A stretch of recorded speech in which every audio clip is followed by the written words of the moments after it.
எல்லாருக்கும் வணக்கம். இந்திய அரசியல் சாசனம் நம்ம தமிழ்நாட்டில் இருக்கிற எல்லாருக்குமே கொடுத்துருக்கிற உரிமையில் ரொம்ப ரொம்ப முக்கியமானது ஓட்டிங் ரைட், வாக்குரிமை. ஒரு மனுஷன் உயிரோடு இருக்கான்றதுக்கு அடையாளமாக இருக்கிறதுல அவனோட ஓட்டுரிமை ரொம்ப முக்கியம். அதனால தான் voting is not only our right but also our life. ஒரு முக்கியமான விஷயத்தை பற்றி இப்போ நான் உங்ககிட்ட ஷேர் பண்ண போகிறேன். இது நான் ஃபஸ்ட்டு கேள்விப்பட்ட உடனே எனக்கே ரொம்ப ஷாக்கிங்காக தான் இருந்தது.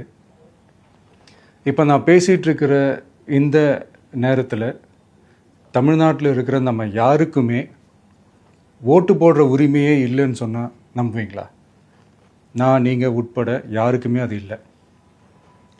நான் பயமுறுத்துறேன்னு நினைக்காதீங்க, அதுதான் நிஜமும் கூட. கொஞ்சம் ஏமாந்தால் நம்மளை மாதிரியே இன்னும் லட்சக்கணக்கான பேருக்கும் இதே நிலைமை தான். ஓட்டு போடுற அந்த உரிமையே இல்லாத மாதிரி ஒரு நிலைமை வந்தாலும் வரலாம். இதுக்கு மெயின் ரீசன் அந்த எஸ்ஐஆர், ஸ்பெஷல் இன்டென்சிவ் ரிவிஷன், சிறப்பு தீவிர திருத்தம்.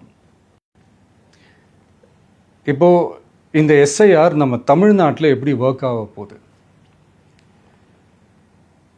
கடந்த ஜனவரி மாதம் எடுத்த அந்த கணக்கெடுப்பில் 6,36,00,000 வாக்காளர்கள் நம்ம தமிழ்நாட்டில் இருக்கிறாங்க.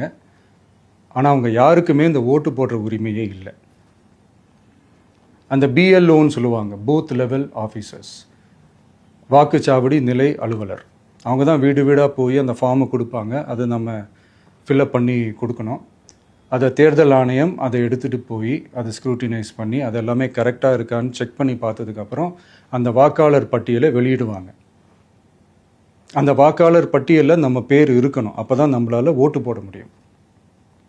அந்த புது பட்டியல் வர்ற வரைக்கும் நம்ம வாக்காளர்களான்றது அது உறுதியே செய்ய முடியாது. இன்கேஸ் அந்த புது பட்டியலில் நம்ம பேர் இல்லைன்னா அது ஒரு தனி ப்ராசஸ், அது ஒரு தனி ஃபார்ம், அது ஒரு தனி கிளைம்ன்ற மாதிரி அது ஒரு வேறு வேலை.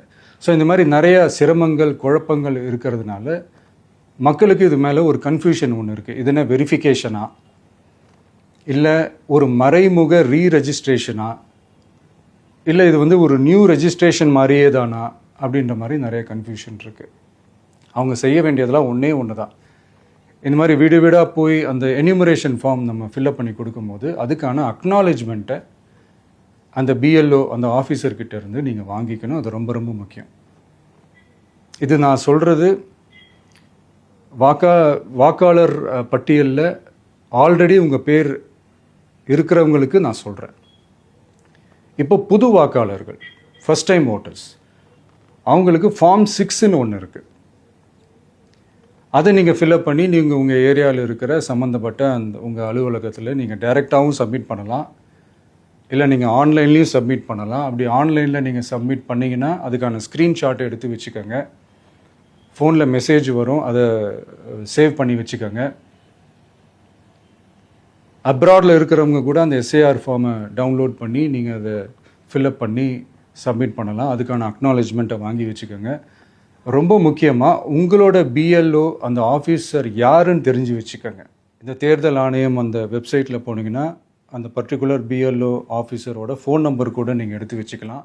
இன்கேஸ் உங்களை யாரையும் ரீச் பண்ணலை இல்லை உங்களுக்கு அந்த ஃபார்ம் கிடைக்கல அப்படின்னா நீங்கள் அவரை காண்டாக்ட் பண்ணி அந்த ஃபார்மை வாங்கி நீங்கள் ஃபில்அப் பண்ணி நீங்கள் சப்மிட் பண்ணலாம். ரொம்ப முக்கியமாக அதுக்கான அக்னாலேஜ்மெண்ட்டை வாங்கி வச்சுக்கோங்க.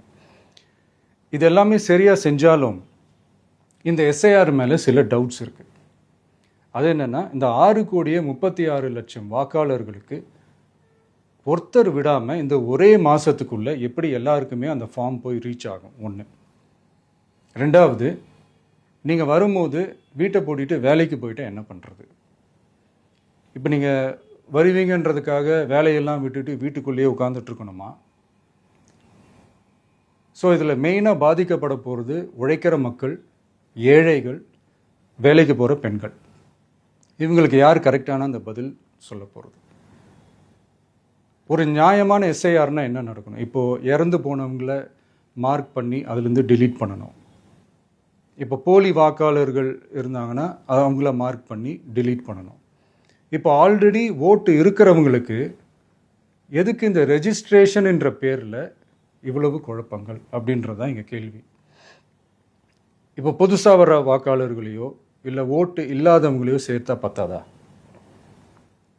இப்போ ரீசெண்டாக நடந்த இப்போ எலெக்ஷன் 2021, 24 எப்படி எல்லாருமே ஓட்டு போட்டோம்? அதில் ஓட்டு போட்டவங்க கூட இப்போ புதுசாக ரெஜிஸ்டர் பண்ணணும்னா அது ஏன் அந்த கன்ஃபியூஷன் அப்படின்றதான் நாங்கள் கேட்குறோம். அதனால தான் நாங்கள் எஸ்ஐஆரை எதிர்க்கிறோம். இப்போ புதுசாக சில கம்ப்ளைண்ட்ஸ்லாம் வர ஆரம்பிக்குது. அது என்னென்னா முக்கியமாக நம்மளுடைய டிவிகே தோழர்களுக்கு அந்த ஃபார்ம் கிடைக்க மாட்டேங்குது, கொடுக்க மாட்டேன்றாங்க அப்படின்ற சில கம்ப்ளைண்ட்ஸ். இது யார் பண்ணுறாங்க அப்படின்றது நான் தான் சொல்லி தெரிய வேணும்னு ஒன்றும் அவசியம் இல்லை உங்களுக்கு. இப்போ இருக்கிற ஆட்சியாளர்கள் அவங்களுக்கு கைப்பாவையாக இருக்கக்கூடிய சில பேர் இதை செய்ய ஸ்டார்ட் பண்ணியிருக்கிறாங்க. அதனால் மைடியர் வர்ச்சுவல் வாரியர்ஸ், இதை சாதாரணமாக எடுத்துக்காதீங்க. இது எல்லாருக்குமே அந்த ஃபார்ம் போய் ரீச் ஆகணும். இதில் ரொம்ப உறுதியாக இருங்க. அதையும் மீறி உங்களுக்கு அந்த ஃபார்ம் கிடைக்கலன்னா இருக்கவே இருக்கும் ஆன்லைன். தேர்தல் ஆணையம் அந்த வெப்சைட்டில் போய் அந்த ஃபார்மை டவுன்லோட் பண்ணி நீங்கள் ஃபில்அப் பண்ணி சப்மிட் பண்ணலாம். உங்கள் வீட்டில் இருக்கிறவங்களுக்கு நீங்கள் செஞ்சு கொடுங்க, பக்கத்து வீட்டில் இருக்கிறவங்களுக்கு செஞ்சு கொடுங்க, தெரிஞ்சவங்களுக்கு, தெரியாதவங்களுக்கு, பழகினவங்களுக்கு, பழகாதவங்களுக்கு எல்லாருக்குமே நீங்கள் தயவு செஞ்சு கொடுங்க.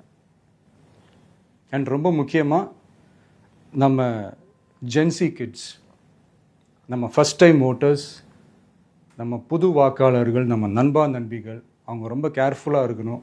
நான் ஆல்ரெடி சொன்ன மாதிரி உங்களுக்கான ஃபார்ம், அந்த ஃபார்ம் நம்பர் 6, அதை கரெக்டான டீட்டெயில்ஸோட கரெக்டான உங்கள் டாக்குமெண்ட்ஸை வச்சு அதை சப்மிட் பண்ணுங்கள். ஏன்னா வரப்போகிற தேர்தலில் நீங்கள் தான், அந்த ஜென்சி வாக்காளர்கள் தான் மிக முக்கியமான ஒரு ஃபோர்ஸ் அப்படின்றது எல்லாருக்குமே தெரிஞ்ச ஒரு விஷயம். அதனால் உங்களை டிஸ்டர்ப் பண்ணுறதுக்கு, உங்கள் பேரை அதில் இன்க்ளூட் பண்ணாமல் செய்கிறதுக்கு என்னென்ன வேலைகள் செய்யணுமோ, என்னென்ன தில்லுமுள்ளு வேலைகள் செய்யணுமோ எல்லாமே அவங்க செய்வாங்க. இது நமக்கு எல்லா திசையிலையும் எல்லா பிரச்சனைகள் கொடுத்துட்டு தானே இருக்கிறாங்க. அது டிஃபால்ட்டாக நடந்துட்டு தான் இருக்கும், அது ஒன்றும் பண்ண முடியாது. ஸோ அந்த மாதிரி ஓட்டு போடுற விஷயத்துலேயும் அவங்க என்ன மாறவா போகிறாங்க? இப்போ நான் சில மீட்டிங்ஸ்லலாம் ரிப்பீட்டடாக ஒரு விஷயம் நான் சொல்கிறேன்ல, 2 பேருக்கு நடுவில் தான் போட்டி அப்படின்ட்டு. அது மேடைக்கு மேடை அவங்க அதை ப்ரூவ் பண்ணிகிட்டு இருக்கிறாங்க. அதனால் தோழர்களே, வரப்போகிற தேர்தலில் நம்ம யாருன்னு காட்டணும், நம்ம பலம் என்னன்னு காட்டணும். அதுக்காக அந்த பலமான, அந்த பவர்ஃபுல்லான ஆயுதத்தை நம்ம கையில் எடுக்கணும். அந்த ஆயுதம் வேறு எதுவுமே இல்லை, ஓட்டு, வாக்கு, ஜனநாயகம். அது இருந்தால் தான் நம்ம அந்த வெற்றியை நோக்கியே நம்மளால் பயணிக்க முடியும். தமிழ்நாடே அந்த வாக்குச்சாவடி முன்னாடி திரண்டு நிற்கணும். அதை பார்த்துட்டு தமிழ்நாடே தமிழக வெற்றி கழகமா, இல்லை தமிழக வெற்றி கழகம் தான் தமிழ்நாடா அப்படின்ற மாதிரி இருக்கணும். வீடுன்னு ஒன்று இருந்தால் தான் ஓடு மாற்ற முடியும்னு அறிஞர் அண்ணா அவர்கள் சொல்லியிருக்கிறாங்க. அந்த மாதிரி ஓட்டுன்னு ஒன்று இருந்தால் தான் இந்த நாட்டையே காப்பாற்ற முடியும். அப்புறம் இன்னொரு முக்கியமான விஷயம், அந்த எனிமரேஷன் ஃபார்ம் நீங்கள் ஆன்லைனில் நீங்கள் ஃபில்அப் பண்ணும்போது அதில் ஒரு சில ப்ராப்ளம்ஸ் வர்றதுக்கு வாய்ப்பு இருக்குது. அது உங்களுடைய ஓட்டர் ஐடியில் இருக்கிற உங்கள் பேரும், ஆதார் கார்டில் இருக்கிற பேரும், அந்த ஸ்பெல்லிங், இனிஷியல்ஸ் எல்லாமே ஒரே மாதிரி இருந்தால் தான் அது அக்செப்ட் ஆகும், இல்லைன்னா அக்செப்ட் ஆகாது. அது கொஞ்சம் கேர்ஃபுல்லாக பண்ணுங்கள்.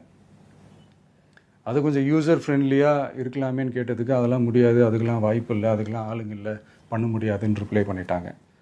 ஸோ அதனால் மைடியர் டிவிகே தோழர்களே, மைடியர் ஜென்சி படை பலமே, உஷாராக இருங்க, கான்ஃபிடெண்ட்டாக இருங்க, நல்லதே நடக்கும், வெற்றி நிச்சயம். மீண்டும் சந்திக்கும் வரை நன்றி, வணக்கம்.